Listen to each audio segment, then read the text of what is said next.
गजानन महाराज की जय। जे विद्यार्थी विदर्भातून आहे, महाराष्ट्रातून आहे, त्यांना माहिती आहे गजानन महाराज कोण आहे, त्यांना काही सांगायचं काम नाही।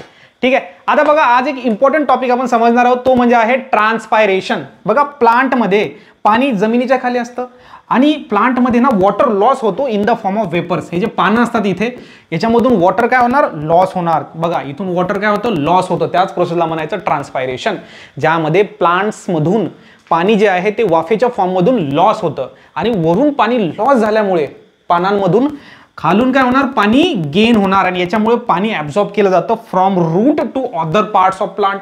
आता याचं प्रॅक्टिकल एक्झाम्पल तुम्हाला सांगतो। आता आपल्याकडे दिवा आहे, या दिव्यामध्ये वरती जेव्हा आपण याला आग लावतो, ठीक आहे, इथे तेल जळत असतं, त्यामुळे खालचं तेल वर वर चढतं। जर दिवा बंद असला तर तेल कमी होणार का, तेल जळणार का, नाही। आता प्रॅक्टिकली बघा, आपल्याकडे इथे एक दिवा आहे बरोबर। आता या दिव्याची वात जी आहे ती आपण काय घेतलेली आहे, थोडी वर घेतलेली आहे।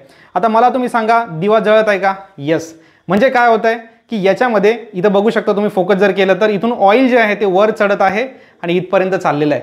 म्हणजे काय, जोपर्यंत दिवा जळत असणार तोपर्यंत ऑइल वरती जाणार। तसंच प्लांटमध्ये ट्रान्सपायरेशन प्रोसेस जशी होते, वॉटर लॉस होईल तसंच वॉटर गेन होईल, यालाच म्हणतो आपण ट्रान्सपिरेशन।